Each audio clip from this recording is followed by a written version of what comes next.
迎回来，新闻大白话，我是作和。我们看这个川普会啊，现在呢结束之后哦，那普京呢就搭着专机要回去俄罗斯了。不过呢，在这个画面上呢，我们也可以看到哦，是克里姆林宫啊，他们就发布了说呢，有美军的 F-35的战机是护航这架普京的专机哦，回去俄罗斯。那当然呢，这个战机护航也是表达说对于俄罗斯元首的一个最大的尊重哦，所以呢才会有使用这个 F-35战机来护航。那当然也说到啊，国家元首啊这架专机的将等高价值的空中资产哦，通常会被护航。那主要除了就是安全上的问题要确保说人家来访嘛，那人家的飞机是安全的之外呢，那其实也是对他一个非常大的尊重。那另外呢，是我们看到普京当然也释出了非常多的善意，因为呢他在公开的谈话当中除了是用母语俄语之外，同时呢他也是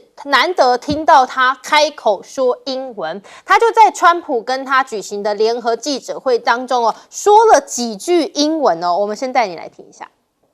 Again, Mr. President, I'd like to thank you very much, and we'll speak to you very soon and probably see you again very soon. Thank you very much, Vladimir. Next time in Moscow. Oh, that's an interesting one. I don't know. I'll get a little heat on that one, but I could see it possibly happening. 好，你看这让川普整个龙心大悦哦，因为呢，这个普京给他非常大的面子呢，所以呢，你看他就被问到啊，他说如果用1到10来评分的话，那这次会面是几分呢？川普就说是10分哦。那当然，这个川普会啊，现在看起来在记者会上大家一团和气啦，可是也有人解读说有一点点小小的遗憾，那就是什么呢？因为所谓的这个和平协议乌俄的和平协议并没有真的签出来，所以呢，就有说这个川普的肢体语言还是露馅了，因为这位专家就说，你发现川普啊来看呢，他似乎其实有一些沮丧，而且精神是低落跟失望的。那暗示什么呢？他说，因为他不自觉的会出现一个咬牙齿的动作，就是我们画面上的这一个。他说这样暗示的，因为呢整件事情没有完全按照他的意愿发展，所以他的潜意识才会表现出来。但当然这个美俄的这场峰会谁赢谁输呢？我们就看专家也分析说，像是这个波顿呢，他是前白宫顾问，他就说这代表什么？川普没有输，但是普京赢了。好，这个大家听了想说到底什么意思呢？他的意思就是说，普京暂时摆脱了制裁的压力，没有面临停火的要求，所以他是赢了。但是呢，距离事情结束还很久，还有一段时间，所以呢，川普反观来讲呢，他除了更多的会谈，什么也没有得到。好，另外是呢，也有这个分析认为说其实有几个呢细节，我们大家可以来注意一下。其中一个就是说，川普在会后立刻就致电北约，那川普的电话不仅仅是一个例行性的通报，更代表这个警告的意味提醒说你们不要来破坏我们现在的这个状态。另外是呢，普京跟川普你可以看到两个人呢是相互的不断夸奖对方那这个就很多人引用了，说你看这是普京跟川普，那另外川普跟泽伦斯基两个人又是怎样呢？说这叫做没有对比就没有伤害另外是普京呢也在阿拉斯加悼念了在二战当中阵亡的苏联飞行员。那这个举动呢，也被认为说是故意凸显阿拉斯加跟俄罗斯的历史渊源，也要唤起说二战时期美苏作为盟友的这样特殊关系。当然俄乌的停火协议没有能够透过这一场会谈能够有一个比较明确的一个指标，但是呢，就说至少呢，普京呢，在这个热线了川普的1.5小时之后泽伦斯基他也在18号就要前往华府了。那当然就是想说要怎么样来结束这场战争。可是你看看普京呢，看起来对他来讲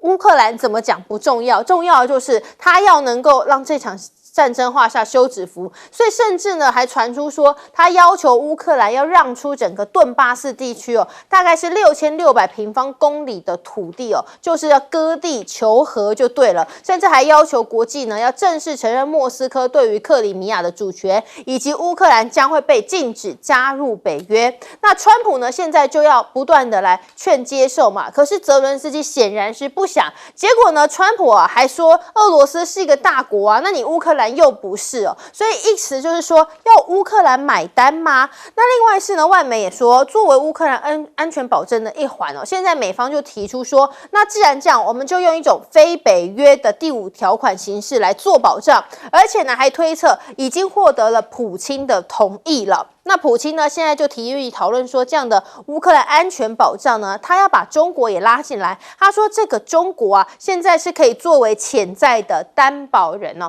好，我们先请教介纳的时候，怎么看说呢？这一场双普的峰会哦，大家非常的瞩目，就看起来两个人是一团和气，可是好像真的痛点也没有讲到。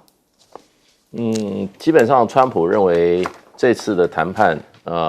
他认为啊，双普会啊。他认为是满分10分，他进一步说明，他说他们谈了很多事情，大部分都有共同点，那么只有少部分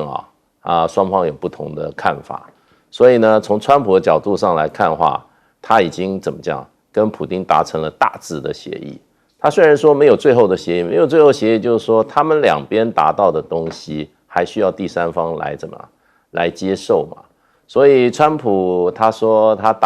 他跟这个普丁见完面以后啊，他当天晚上他就打电话给了很多这些欧洲各国的领导人，还有谁呢？还有泽伦斯基。然后他也发布了，他说泽伦斯基下个礼拜1下午就要到华府的椭圆办公室来见我。现在呢，一切就看泽伦斯基了。也就是说，他跟普丁谈的东西能不能最后变成现实，就看泽伦斯基接不接受。那么他也跟泽伦斯基事实上也电话通过了，所以泽伦斯基还去，看起来泽伦斯基好像也愿意去嘛。那欧盟的这些各国的，包括英国、法国，不是欧盟的，欧洲啦，因为英国已经退出了，英法德还有芬兰波兰还有欧盟执委会跟这个理事会的这几个头。那么昨天也发布了一个联合声明，那么他们怎么讲呢？他说，任何领土上的让步要经过泽伦斯基乌克兰的同意，所以呢，欧洲的讲的也很清楚啦，只要泽伦斯基同意的话，他们也没意见啦。这个叫什么？一直在谈一个叫，他们用一个英文字就叫 concession 意思就是让步，而且是领土的让步。所以从川普跟普丁的讲法来看，他们重点就在这个领土的问题怎么解决。那现在一般外界的了解，领土分2块，一块就是顿巴斯，也就是这个卢甘斯克跟顿内茨克这2个州，那么它的领土怎么解决？看起来就是乌军要从还在顿内茨克州还有25%土地这块土地里面呢，它退出去。那也就是顿巴斯完全要交给俄罗斯，那这个就是所谓的退让 concession。另外一部分就俄罗斯还占了乌克兰2块地，一个就是扎波罗热，一个是赫尔松。那今天我看这个德国之音访问德国的这个总理Metz 他说了一个概念，他说很奇怪，川普跟我提了一个概念，他说这个不是所谓的什么交战线，而是接触线。那他就不清楚什么叫接触线，也就是说，俄罗斯跟乌克兰有接触的都算是可以谈判的一个停火线嘛。所以呢，我觉得现在其实川普已经把他跟普丁的这个谈判内容已经讲得很清楚了。那欧洲各国没有强烈的反应，那泽伦斯基呢也要去华府接受川普的这个耳提面命。所以呢，我觉得关键就是在川普跟普丁呢，事实上已经对乌克兰的这个领土怎么样退让，已经有具体的方案了。那我们就等明天下午看看这个泽伦斯基那么有什么说法。如果谈不成的话，那川普跟普丁这次见面也就白见了，那一切又回到原点。如果谈成的话，那就是乌克兰把领土让给俄罗斯。彬哥怎么看说？当然，现在大家分析到底川普赢了还是普京赢了？普丁当然是绝对的胜利者，很明显，因为这一切看起来都在他的掌握之中。而且你看，他还特地讲英文去，就是讨好川普，其实就是面子做给你表示我在你面前我是很谦虚的，那我还特别配合你。可是实际上真正的里子谁拿去了？都是普丁拿走了，所以这是非常明确的。那当然有专家从他的这种角度、那种肢体语言啊，去看说认为川普觉得很焦虑、很失望。我倒不这么认为，因为我想川普再傻也不可能傻到认为他跟普丁两个见面就直接敲定，然后和平协议就签了吧。我想川普不可能会有这么天真的想法吧。他应该心里头也很清楚，他跟普丁不管做了什么决定，到最后还是要泽伦斯基同意嘛，因为泽伦斯基才是乌克兰的总统嘛。所以我并不认为川普有期望过深到这种程度，但是川普是不是真的想拿和平奖呢？我觉得他可能是真的想。所以在这种状况下，现在就是看他怎么样去说服泽伦斯基的问题。那泽伦斯基刚刚介大使也提到，他既然愿意去，表示泽伦斯基也心里头默认某种程度的让步了，不然的话他根本就不用去啊。因为你如果根本一点都不想让步的话，难道他想去说服川普吗？说服川普继续帮助他打吗？我想他也不会天真到这种程度吧，因为川普的态度已经表现得非常明白了。那欧盟这些国家其实也是摆明了，假装好像一副他们还在维护乌克兰利益的样子，实际上还是跟过去完全一样，出张嘴。那只要乌克兰接受，我们就接受，那就没你什么事了。因为到最后，他其实就是把自己的责任推卸掉，反正就看你川普有没有本事去说服泽伦斯基嘛。他们的讲法不就是这样子吗？那我觉得现在普丁的态势非常非常明白，就是我占的地方，当然我不会给你，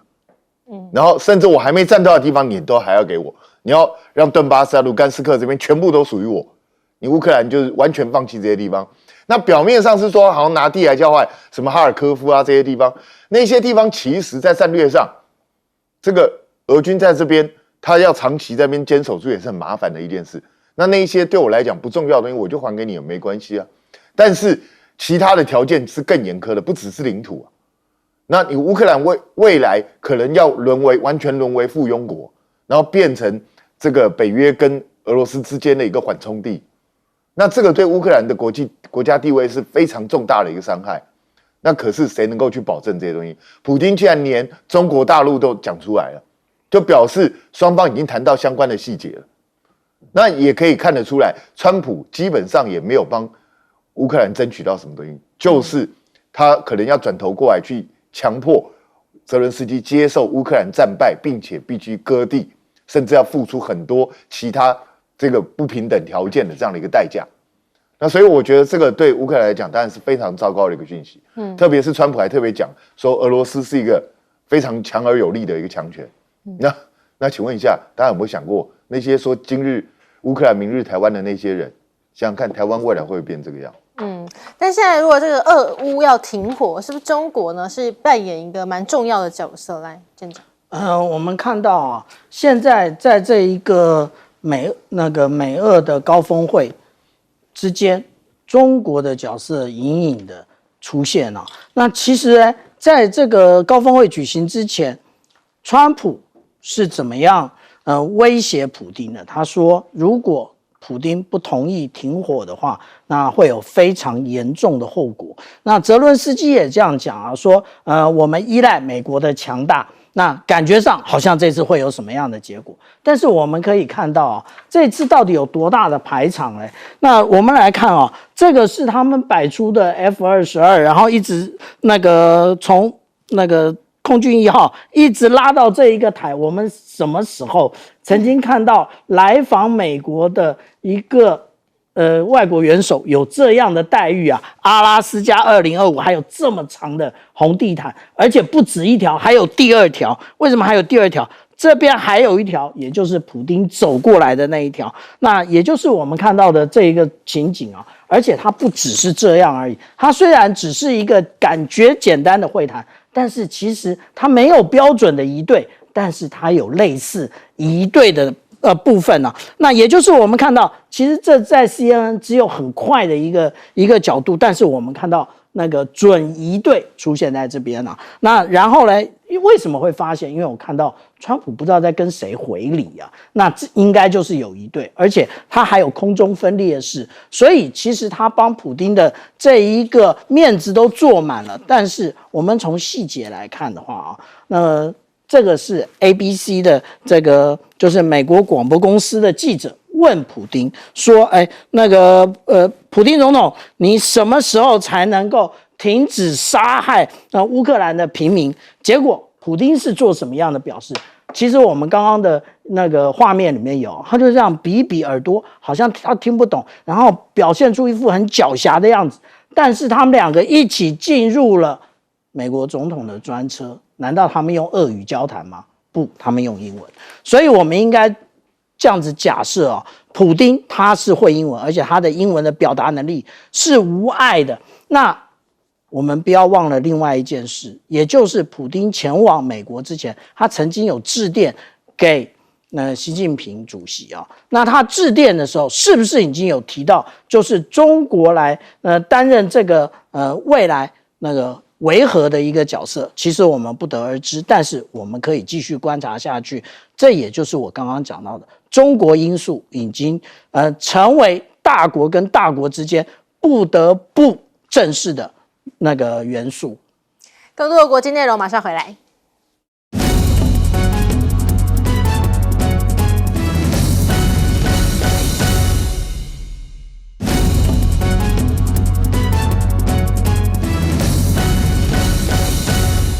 欢迎回来，新闻大白话，我是作恒。来看是93阅兵啊，这个大陆现在为了这个迎接它，所以呢，现在就是开始积极的在排练。那也发现到，我说似乎整个规模呢也越来越大了。在第二次的综合演练当中呢，是有大概4万人参加，规模明显大于第一次的2.2万人。另外，影响的范围呢也变大了，所以呢，采取这个公车路线的一些管制措施的，也比之前第一次的还要多。那在这当中啊，我们也发现到一个神秘的武器哦，因为就好像有一个呢，这个巨大的鱼雷状无人水下载具。专家说，这个和俄罗斯的核动力波塞顿呢无人潜航器呢是非常相似的。另外还有一款呢是相对比较新的卡车运载平台，这外形啊也非常类似美国知名的这款武器，所以呢预计将在接下来的阅兵当中都会来亮相。那用途是什么呢？当然就是要运载多型的飞弹系统了。而且呢还有发现到一款中型坦克，大家也很关注哦，因为呢说这是要强化对于无人机的防御。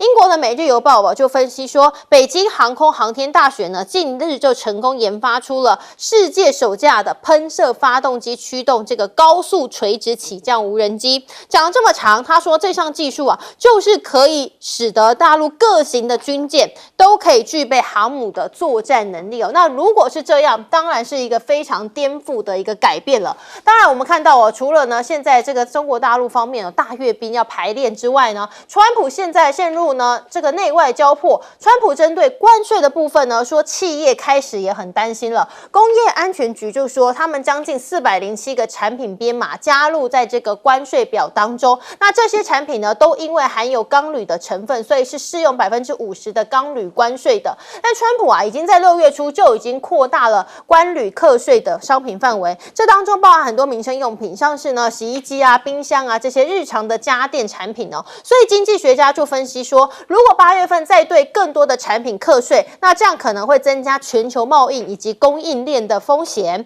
那不过呢，白宫现在当然川普就是一个大家也知道他的形象是什么嘛，所以他就制定了一个企业忠诚度清单哦。他说啊，这有533家的美国企业跟贸易组织，也就是要考验他们对于当时这个大而美法案是有多支持呢，甚至还要把他们分级说有强烈适中跟低度支持的人。这个举动就被认为说，这是川普美国优先政策的一个延伸哦，这将会影响到企业跟白宫的合作。那在这样的情况之下，好多企业非常的担心哦，像是呢，尤其还要面对大陆对于这个稀土的部分等严加管制，所以有外国的企业，它原本总部是位在美国这个电机制造商，结果现在呢，公司慢慢就把部分的生产转移到中国大陆了。好，那说越来越远的还有什么？是印巴吗？我们来看到巴西总统鲁拉，他就大赞中国的车企说呢，酸美国想走的人就走吧。这是鲁拉在15号出席了长城汽车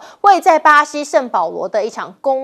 落成典礼，工厂落成典礼。那鲁拉就提到说，巴西非常欢迎大家来到巴西开展业务，而且呢，他说想要离开的人，那就让他离开吧；想要来的呢，我们都会张开双臂来欢迎。同时呢，印度的媒体也有提到说呢，印度输入到美国的商品从8月27号开始就要面临美国所征收的50%关税了。所以呢，最新的消息就显示说，印美两国之间的第6轮贸易协议可能还要再谈判，或者是可能会更久，要延迟。当然，现在对于企业来讲呢，是非常的焦虑跟担忧的。好，我们先请教彬哥怎么看说这个神秘武器频频现踪？这个是很自然的，因为93这次就到了80周年这样的一个日子，所以我觉得它一定会特别扩大规模，有很多新的武器、大杀器都会出现，所以现在已经被媒体捕捉到一些相关的东西。我认为到当天还会有更多。那这个是他展现军力，然后展现他的科技先进的一个关键时刻，他当然一定会精心准备。那其实你也可以看到，就是中国大陆这几年在军武上面的这些实力是不容小觑，因为它的发展非常非常的快速。那它也针对了包括汲取最近这些俄乌战争也好，加沙走廊啊，然后以色列跟伊朗之间的冲突啊，它也汲取了这些战争的教训，不断的在改进它的武器。那与此同时，我们有吗？我们前一阵子汉光演习落幕，那我们的汉光演习有针对整个世界战争形态的转变，来做出相应的这些防范吗？然后有提升我们的相关的科技吗？这如果没有的话，我们跟对岸的差距只会越来越大。你到时候恐怕只要面临更严重的一个后果。所以我真的觉得，人家都在进步，台湾不能固步自封，自己要好好去加强自己的弱点。那川普又扩大钢铝关税，连这些洗衣机啊、什么跟冰箱全部都弄进去，洗碗机。我真的觉得他到底在干什么？这些东西都不是美国生产的，因为美国内部已经没有这一类的制造业，它基本上都是要从外国输入。那你把这些东西的关税全部都加了，那请问一下，难道真的如同美国人川普对美国人所宣称的，这些都是负责卖出来的人或者中国大陆要买单吗？不可能嘛，到最后一定是你的消费者要买单嘛。那你等于是在宣告美国的消费者从此以后要用比以前贵50%左右的价钱去买到冰箱、洗衣机这些民生物资必需品。我不知道他这样做的目的到底是什么。你在短期之内也不可能逼死这些制造业全部都到美国去设厂，而且他们当初之所以不在美国设厂，很重要的因素就是因为在美国生产成本太贵嘛。你就算到最后你终于逼了某一些厂商到美国去生产了，它到最后的结果还是你的消费者要买单啊，你的消费者还是要买到比人家贵的东西啊。所以这到底是怎么打的算盘，我实在是搞不太懂，我不知道他脑袋在想什么。然后你大而美法案还要去审查企业的忠诚度，美国什么时候变成法西斯国家了？这还要规定企业一定要忠诚度够高。对啊，这个实在是太匪夷所思的一件事情。我觉得这个基本应该已经违宪了吧。其实川普他上任之后，很多的这些措施现在都在法院打官司，甚至包括关税在内。如果到最后法院判出来的这个判定的结果跟川普想要的不一样，那请问一下怎么办？美国可能要面临很严重的宪政危机啊！我真的不知道川普这个算盘到底是怎么想。那至于印度跟巴西，他们现在也都面临美国相关的制裁，那他当然。这美国等于在逼死这两国跟中国大陆更加靠近，所以我一直不懂，川普到底满脑袋只有炒股票吗？真的打算要结束美国的霸权？来舰长。我们看到啊，这93阅兵可能出现的装备，其实我们可以透过这张卫星照片，它就是在北平昌平区的一个洋纺镇。那其实它的卫星照片我们已经看到了，有关于水下装备区的部分。水下装备区呢，其实我们看到的应该有3个部分。刚刚讲说，像俄罗斯那个超长的那个无人艇的话，其实是这一个位置啊，也就是我们可以看到它在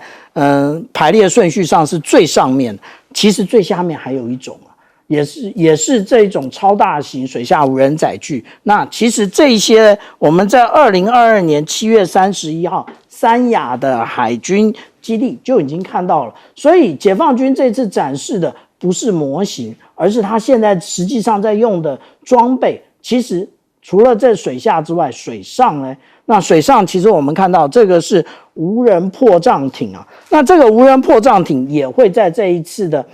校阅之列啊，也就是我们看到这一个位置的部分。那当我们看到这个无人迫降艇的话，它其实它前后都有非常多的炸药桶，可以投放炸药、发射炸药。那这就问了一句话了，也就是我们的汉光已经很多年不断的在这个淡水河口拉一个什么主角链啊什么之类的，有用吗？我们遇到这种无人迫降艇的话，是不是都一一的就已经被破坏了呢？那其实昨天晚上的预校还有更新的装备啊，看到的多半都是海军的飞弹的部分。那我们其实这上面可以看到的，也就是冲压式的高超音速的这个飞弹啊。那另外呢，我们这里可以看到的，也就是它已经将这个东风17前面的这一个乘波体呢放在反舰飞弹上面了。意思是什么？也就是我之前不断讲到的一点突破，各型通用，也就是他们会将既有的研发成果不断的扩展到所有的装备上面，达到未来整体后勤的一个目标啊。这个也就是我们讲到，我没有想到这些事吗？那另外啊，我们还看到了东风19跟鹰击19跟鹰击20啊，这告诉我们什么？我们以前以为以前一直以为鹰击12后面就是鹰击21，其实不是，中间也没有缺号，只是我们不知道而已。那我们到现在来讲啊，我们的汉光演习，你到底是在演习还是演戏啊？我一直讲演戏，国防部其实一直不服气，现在连美国的无论是军方或是媒体也说你在演戏，那我们真的要好好的检讨自己。来介大使怎么看？印巴地区是离美国越来越远了吗？其实这个基本上啊，美国对于印度，说实话，尤其川普啊，对印度这个的总理啊，这个莫迪啊，感觉上是有一种个人性的厌恶，因为他很多事情对这个印度做的哈，都超乎原来我们的想象。比如说，印度本来这个被课关税，对等关税25%，结果呢，在美国设限说，你如果说啊，俄罗斯不接受这个美国的条件，美国要对怎么样？俄罗斯施加什么？这个2级关税惩罚，也就是你买俄罗斯产品的国家，我也要治惩罚。结果这个时间是8月9号，结果没有等到8月9号，时间还没到，8月6号吧，还是8月7号，美国就宣布对印度。因为印度买大量的俄罗斯原油，所以对印度再加25%的关税，所以呢，这个对印度就非常好像啊，对印度来讲是专门针对印度的。而这个条款呢，事实上的话，所谓就是说对俄罗斯施加二级制裁的这个条款，昨天川普在他的这个演讲里面啊，接受访问，他讲说啊，因为现在跟俄罗斯的谈判已经在进行了，所以呢，没有什么2级制裁的事情了。那既然没有2级制裁，那印度就被白白的这样子哈课征这个关税啊，可见是都是针对印度去的。那为什么美国对印度，尤其川普对印度有这么多恶感呢？我觉得应该是他们跟这个莫迪政府啊态度啊不理性，而且呢前后反复这些啊所造成的恶感。所以呢，我觉得基本上就是说，这个今后印度的关系，我觉得啊，跟美国的关系会慢慢渐行渐远嘛。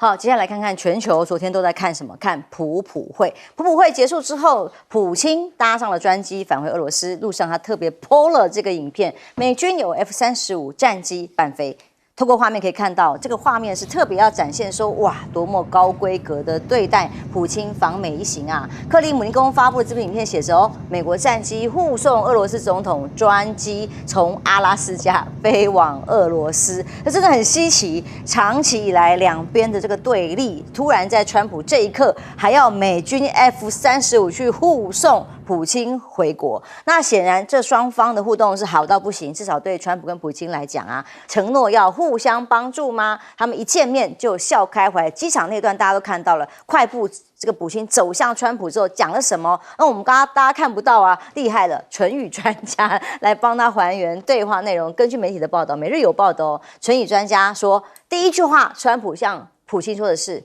Finally， 终于啊，两个人终于见面啦。两个人握手的时候，川普还说：“哎呀，你做到了，很高兴跟感谢哦，还要感谢哦，见到你。”普京之后向川普讲啊，要是有要求，他会就此罢休，他只需要开口就好。哇，川普回复：“我们希望如此啊。”就是说，两个人好像决定好未来乌克兰的命运了吗？和平协议的可能吗？但铺红地毯啊，提早半个小时到机场去等待啊，高规格迎接普京啊，哇！大家一比就觉得跟泽伦斯基到美国去的样子，自然是拿来形成了强烈的对比啊。当时在这个白宫里头是如何被围剿跟羞辱的泽伦斯基，对比上了川跟普京的这个互动啊，真的是可想而知未来乌克兰的命运。而有一个说法是，为了要赢得诺贝尔和平奖吗？川普是在双普会前才喊说，除非他很生气，还用训话的概念说，除非达成停火协议，否则我会不高兴哦。跟普京说我会生气啊。结果如果普京不答应各种的条件，会有严重的后果。那看起来这次会面，后果就是关系越来越好嘛。因为以牛弹琴央视的这个结论是说，强调。成果将成为解决乌克兰问题的参考点，更将代表俄美之间恢复了商业务实关系的开始，暗示双方未来将会展开合作。虽然川普讲带了很多商人来很好，不过不管我们未来的合作呢，就是等如果俄乌真的停战的时候再说。看起来他心里恐怕也不是这么想的而已。普京到底双方谈了什么内容？记者会12分钟，只想说只产生了一些共识，但没有办法达成协议。不过呢，媒体越来越多的报道。包括路透社提出了这个普京拿的这个条件，直接摊在台面上，有6点。第一个，乌克兰要让出整个顿巴斯、顿涅茨克、卢甘斯克，通通都要给了，归还小面积的占领区，好像小部分的，包括北部苏梅啊这些可以给你，承认克里米亚主权属于俄罗斯。禁止乌克兰加入北约，解除西方对俄罗斯的制裁，语言宗教权益保障啊，不管在乌克兰讲什么语言，俄语也是可以被保障的。这些条件开出来，几乎已经跟先前没有太大的差别。泽伦斯基的回应是什么？当然他说严峻割地，拒绝。那川普是说建议泽伦斯基要接受谈判啊。据报道是说，川普在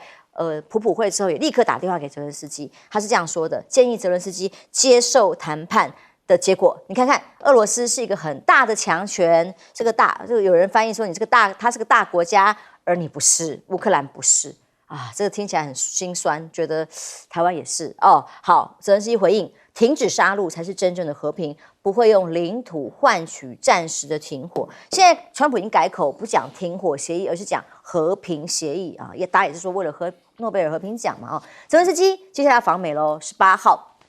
有谁陪？欧洲领导人一起受邀，白宫这边证实，数位的欧洲领袖都一起要跟陪同泽连斯基参与在椭圆形办公室的会谈。这次不会只有泽连斯基在被围剿了，最快会在22号之前。外媒曝川普给乌克兰安全保障吗？在普京提出这些条件的时候，美国可以给乌克兰什么？强调《华尔街日报》说，愿意让乌克兰在不加入北约的情况之下，享受类似北约宪章第5条款叫做什么？集体防御保障。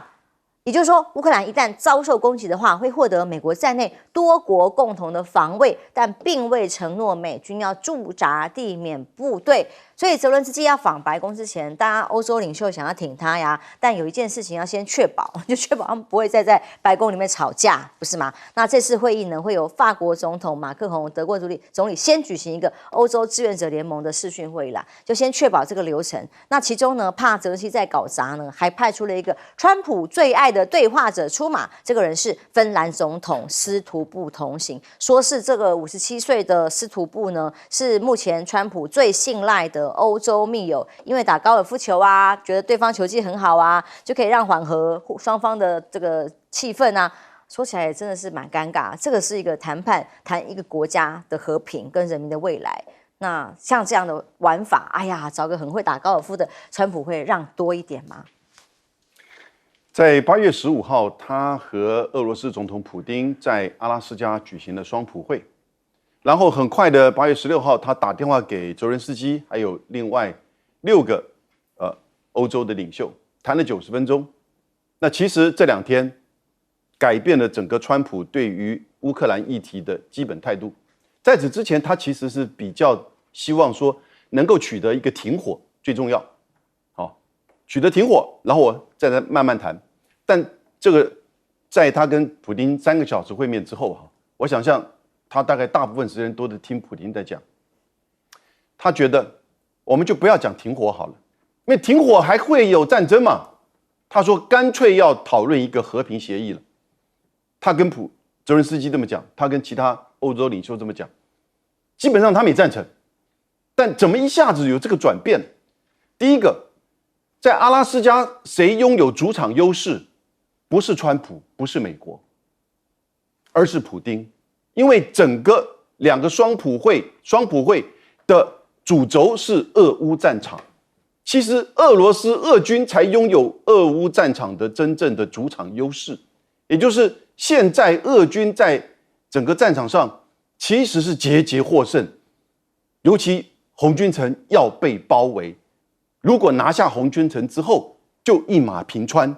事实上，整个乌东很快的会遭受到更大的战争的攻击。过去1年以来，美国、欧洲都已经不太愿意给更多的军事经济的援助了，因为给不下去了，战争已经打了超过3年多了。乌克兰也已经撑在那边，征兵的年纪已经降到14岁了。所以现实战场上的现实，川普就了解到，你现在要他停战又怎么样？马上他又恢复战争，跟过去看到明斯克协议一样的情况。现在要的就是和平协议，和平协议就是在很简单的一个原则：土地换和平，或更明确的讲，乌东4州换安全保障。所以今天英国的《金融时报》就讲了，据说普丁跟这个川普讲，上面2州，也就是卢甘斯克跟顿内茨克，乌军撤出，其实只有顿内茨克；下面2州，也就是这个扎波罗热跟赫尔松，现状的停火线维持下来。所以土地不是全要，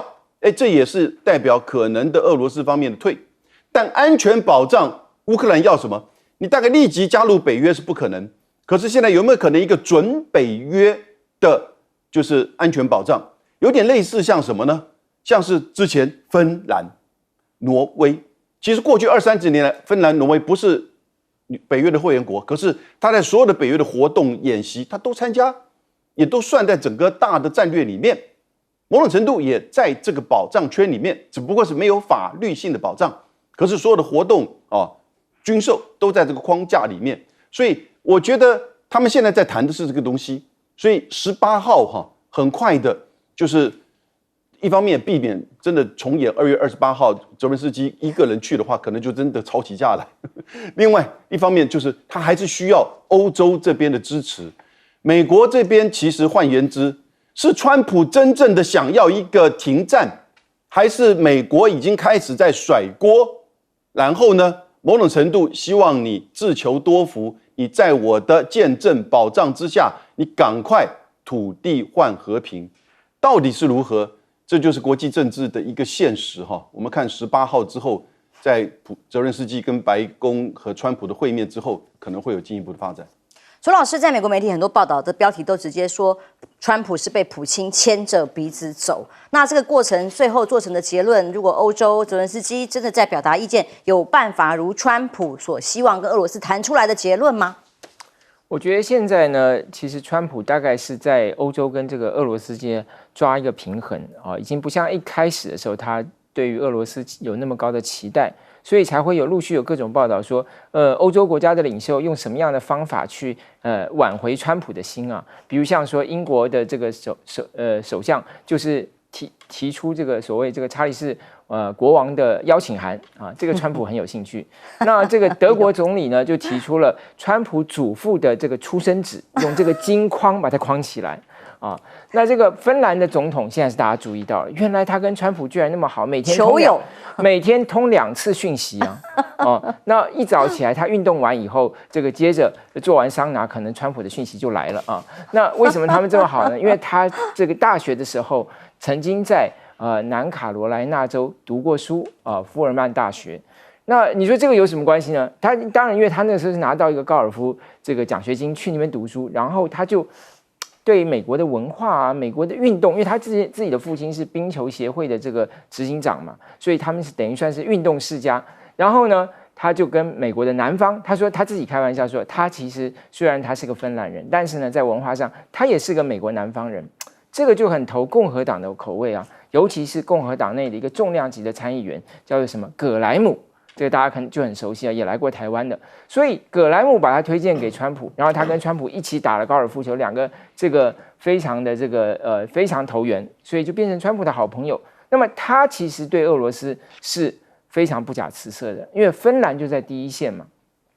过去芬兰跟俄罗斯打过仗的，后来冷战时间长时期以来，芬兰是对苏联呢保持一个所谓这个尊重苏联的这个外交政策，但是呢，又努力的维持自己的自主。所以芬兰对于怎么样跟俄罗斯相处，它是有非常丰富的经验。所以它影响了川普也很这个有影响力啊。所以为什么这次会派他去？还有另外一个就是这个北约的秘书长鲁特，他公开说川普是爸爸。所以我就看这个大概是欧洲领袖现在采取的一个方法。那我觉得其实看到他们这些讲话，我觉得也有一个很重要的提醒哦，什么呢？川普就是最近讲说，习近平告诉他说，在他任内，习近平不会打台湾吗？而我觉得很奇怪，我们外交部这么强调所谓对美工作，居然没有公开声明说感谢川普关心台湾啊。这个我觉得实在，你看比起欧洲国家，人家这么努力，我不知道我们外交部为什么这件事情这么疏忽哈。这个其实不管他讲的是真是假，对或错，最起码表示他关心这件事情啊，而且他愿意付出努力啊。那你还是应该表达一个声明嘛，就一句话都不讲，把所有的精神都拿来跟北京吵架。我觉得这个实在是，我觉得是在对美工作上，我觉得这个部分还可以再加把劲。洪婷是不是觉得很有趣哦？现在世界都找到了应对川普的方法，不管是企业家啊，如何投其所好抽成也好，或者这个国际的领袖，还要比跟他打高尔夫的交情。那台湾呢？其实我觉得这里面我最想看到的就是说，欧洲一开始他其实对川普是完全不太信任的，所以你看在谈到就是说美国跟俄罗斯要去做谈判的时候，最紧张的是法国跟德国。因为美国一开始的会前会，他只有找英国，然后再找乌克兰，然后还有意大利，但是然后呢，马克宏就拼命的在外面一直讲话说，一定要泽连斯基的这个参与啊这些，所以你可以看到就是说，欧洲现在跟美国的互信基础是相对薄弱的。然后呢，在这整个会面里面，我比较担心的一点就是说，欧洲会更担心，最大的原因是你要想想看哦，刚刚我们看到的是半飞的画面。然后呢，下飞机之后，我们看到的是同车的画面。基本上两个大国不太可能，就是说在短时间之内就促成这么强大的互信。你要同车，你要用别国的战斗机来护送你，在这个事情上面，这事先要经过多少的谈判，还有多强大的互信基础，才能做到这一点。所以回过头来，你可以看到说，这整个谈判其实对欧洲跟乌克兰都是完全不利的。我觉得川普一直在释放一个信息，他在 push 乌克兰跟欧洲赶快接受，赶快停战。那对于川普个人而言，我觉得几个部分，因为第一，我觉得美国的军援跟美国在油价上面的这样的一个损耗，对他来讲是他会觉得受伤，所以他希望赶快停下来。那第二就是说，当然他对于诺贝尔和平奖的这个过度的祈求嘛。那对俄罗斯来讲，你要想想看，普丁原本就希望是要乌东。他现在比乌东多一些而已，可是他损失了多少的代价？包括之前战略性轰炸机这些，所以普丁要的绝对比过去多很多。而川普现在是希望赶快停下来，所以从谈判的角度上来看，你可以看到是俄国要很多，美国想要赶快停，那欧洲只有什么？只有接受的份啊。所以在这样的一个状况里面，唯一能够稍微给大家一点 soft landing 或给欧洲一点支持的，我觉得反而是国际法，就是说。在这国际法里面，如果今天乌克兰真的要把领土割让出去的话，它违反了太多原则了。我们过去所念的什么，这左老师在这边我有点班门弄斧。联合国宪章里面就明确规定说，禁止以武力取得领土啊，对不对？那不承认原则也是一样啊，就是被打下来的领土，我们国际是不应该去承认的。联合国法庭要逮捕普京的，对，这么多的，然后包括你说好，现在如果假设北约愿意给他一个类似所谓第5条的安全保障，那很多人要回去问啊，大家记不记得1994年的布达佩斯备忘录？我们大家俄罗斯、美国还有英国，我们共同承认乌克兰的独立，然后乌克兰交出核武，大家保护他的领土安全跟维持他的边界。那请问布达佩斯备忘录现在到哪里去了？所以在这几个前提里面，你可以看到，唯一对签条约比较不利的是法，是国际联盟。但是对于所谓的这个条约里面想要促成的，就是普丁他目前有一点狮子大开口，当然因为他损失太多了，那再加上什么，川普急于停火这件事情，所以接下来我觉得就最重要的就是看这几大欧洲领导人去白宫到底会谈出了什么样的状况出来。但你从他们邀请芬兰总理的角度上来看，你就知道他们为了怕当场撕破脸，说要找一个跟川普比较好的人，那你在谈判之前你就已经输一筹了。我让川普开心才是谈判的最佳基本利器跟原则。好，那川普呢，对于中国大陆呢，当然一再的出招里头，美国继续扩大钢铝关税是这个礼拜的事情，因为下个礼拜还有另外的关税要继续再公布，其中呢有400项的产品8月18号开始就要课征50%的关税，这种涵盖的关税里面的项目包括有干衣机啊、洗衣机啊、洗碗机啊等等等等，这些都是日常家电用品，税率飙高到50%，连罐装食品跟饮料都会被影响。那所以最终有可能成本转嫁给消费者，几乎是基本款呐。经济学人直接在整个分析里面认为，现在所谓低价啦、平价的商品，直接可能会在美国市场消失，就是要这种高价的、毛利高的才有办法生存吗？9月要降息，看起来联准会也不给希望，所以川普还是一直很生气。为什么不降息呢？分析人士是警告劳动市场的疲软。物价压力升高，第3季当然会抑制消费力道，所以通货膨胀的几率再起的话，各界预期9月恐怕也不会降息，而川普要喊这个抓学者啊，我们在座2位学者啊，要被总统点名骂成废柴也不容易啊，以至于这位克鲁曼直接把他写成了自己的这个 CV 里面履历里面的一项我是川普点名的废柴啊。这个克鲁曼说，这继续追。为什么川普会这么生气？因为呢，好大喜功，表面上看起来很有自信，其实是对自己的经济施政非常没有安全感。拜托，我是诺贝尔经济学奖得主，你要得和平奖也是诺贝尔的话，先要把我干掉吗？所以纸包不住火，我们只是讲出了真相而已。而川普对美国企业呢，我刚刚讲每个人都要 LP。把他的奉承得很好才行，因为他手上被公布出来有一份秘密的美国企业的忠诚度评分表 KPI， 哇，看起来真的很荒谬。也就是说，这个外媒的报道说，依据美国企业对他的政府效忠程度，例如有没有对他的政策做出欢迎宣传这样的排名来进行排分表。那如果不配合政策，在后面的535家企业的名单后面的，可能就拿不到政府订单或者是各种的这个合约可能就没了。这是川普很直白，连对企业对各国同样的做法，有没有让圣上开心？所以像大陆呢，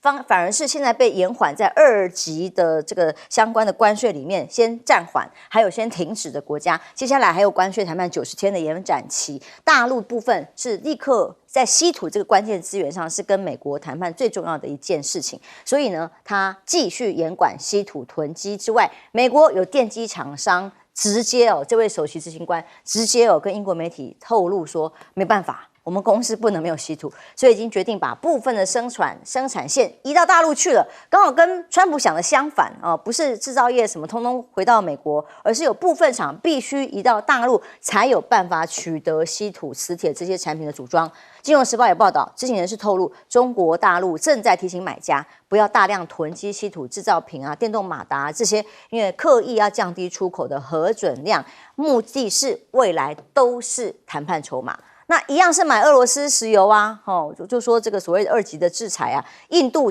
却成为最大的苦主啊。川普已经亲口证实，已经暂时不会对中国实施所谓跟俄罗斯买天然气是多么的罪大恶极啊，就不惩罚大陆。可是印度呢却被保留，还有一些条件的限制，不知道。那印度看起来很惹怒，跟印度跟巴西一样，是被美国惹怒了哦，继续在呛美国的情况之下，也拥抱中国是一个可能的替代市场吗？包括美国代表团放鸽子，怎么回事？印度时报报道的，美国贸易谈判代表团呢原定在25号、29号要去印度谈双方的贸易，接下来继续磋商的，结果行程突然被取消了，新的日程不知道会不会是延展呢，还是整个不会再去，不知道，因为双方的5轮谈判已经结束，现在第6轮，现在恐怕遥遥无期吗？不知道推迟到何时。而相对于此，中国大陆的外长王毅呢，则将要访问印度国家安全顾问多瓦纳，还有外长苏杰生，双方的会晤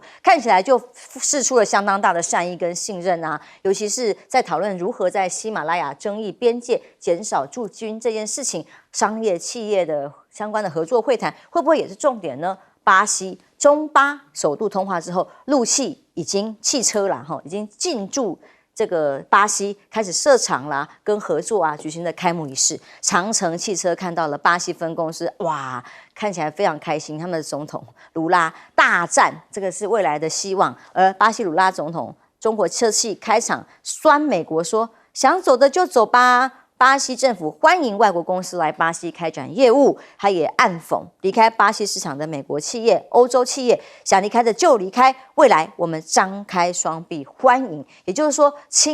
川普的把他 kissing 好的跟没有的这个区别跟立场下场，从这里也看得非常清楚。杨老师，各位，现在美国8月之后，所有商品的进口关税平均20.11%，4月2号之前是2.44%，所以这就是它对全球的对等关税，使得整个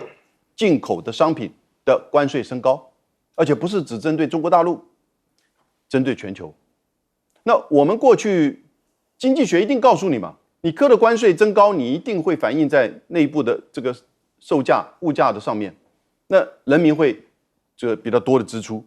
你科20%，不见得会直接涨20%，但10%大概跑不掉。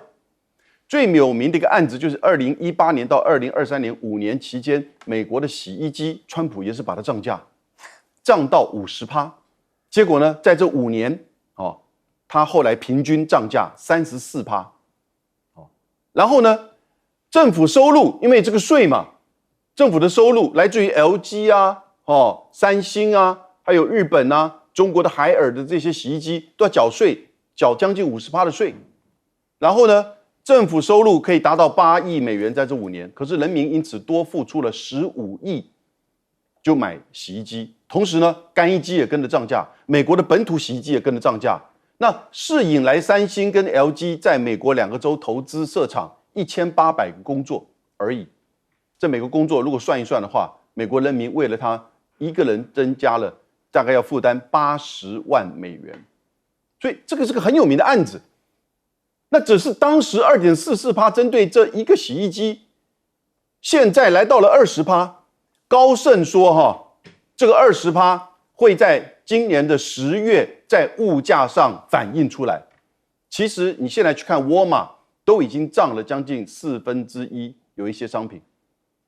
所以大部分会在10月，因此你现在讲9月会不会降息？我觉得鲍尔一定看到这个情况。这简单的经济学101，它的降息的这个压力来自于川普一定非常大，可是他可能会挺在那边。所以各位在未来的经济跟投资上面，一定要还是从正常的经济学逻辑过去的经验来看。那至于印度跟巴西到底谁是真的再去跟全球南方跟中国拥抱，就很难讲。不过我觉得印度比较偏重是政治外交议题，巴西就真的在经济贸易建设跟整个全球南方跟中国大陆的合作，能够维持多久我们不知道。但是呢，我觉得川普这一招的全球对等关税最后付出所有代价的还是美国经济、美国人民。对，赢家不一定是美国，可能都是输家。在关税谈判上被美国放鸽子，印度其实不第一个啦。上次在南韩官员上飞机之前发现不跟我谈的吗？所以就没得去。后来谈的还好，还不错。印度这一次被放鸽子可就不一样了，周老师。好，我想说不定他们也希望说下一次看美国这个代表团会不会补偿他们一些这个降低关税啊。那基本上来讲，印度其实这一次最近比较大的动作就是在在普京确定要出席阿拉斯加峰会之前，印度总理莫迪给普京打了个电话，那表示说，印度跟俄罗斯的合作会继续。那因为大家知道，因为川普就是因为印度购买了俄罗斯石油税要加征关税嘛，结果他居然还打电话说，他们会继续合作，这显然就是做给美国看的嘛。那这个其实跟过去很不一样，因为印度第一个它本来就是走中立的路线，第二个印度最近又跟美国是所谓的四方会谈的这个一个要角啊。美国的印太战略其实就要拉拢印度啊，等于10年来美国的这个外交军事的这个路线就是要跟印度绑在一起。结果呢，现在印度居然在这个峰会之前向俄罗斯送暖。这个我觉得这个讯号其实对美国来说是非常值得警惕的事情。那当然主要就是因为关税嘛，印度就觉得说他是很冤枉啊，对不对？他也没有做什么，他的这个情况也其实没有比其他国家更严重啊，他的出逃也没有特别多啊，结果居然课了这么重的关税，还往他跟川普过去感情这么好。那当然，印度面对美国，其实他一没有能力大幅度的对外投资，二他本身也没有掌握到像稀土这样子一个战略资产，所以怎么办？只好在外交上做一些动作。所以下一个呢，当然就是要到中国大陆去。现在呢，最近这个彭博社有一篇报道啊，彭博新闻最近有一篇报道，专门在点名印度股市哪些股票最近涨了，都是跟中国大陆有关的，什么制药业啦、汽车业啦，还有什么呢？电子业啦，还有很重要的一点，旅游业。因为马上这个直航飞机就要开了，所以这个中国大陆航线的这些航空公司呢，是第一波就要受惠的，这个是最直接的，当然带动的相关的这个旅游相关。那当然还有就是说汽车业引进中国大陆的这个零组件原材料的或者中间材的，以及向中国大陆出口，都是这一波被列为。因为印度最近股市很惨啊，比这个全球的平均还要涨得少很多啊，全球大概13，它只有4。所以他现在就是要靠这个几个跟所谓中国概念股来支撑，我觉得这个应该会是下一波我们观察印度市场很重要的一个指标。好，我们休息一下，马上回来。川普最爱的自叫关税，所以不管什么问题他都用关税解决，但也还没有宣布完，包括了接下来钢铁，包括了半导体。我觉得从过去你现在去看几个大国，就是包括美日韩中日韩去面对所谓美国关税的这个部分，你就可以看到日本是因为它有1980年代半导体协约，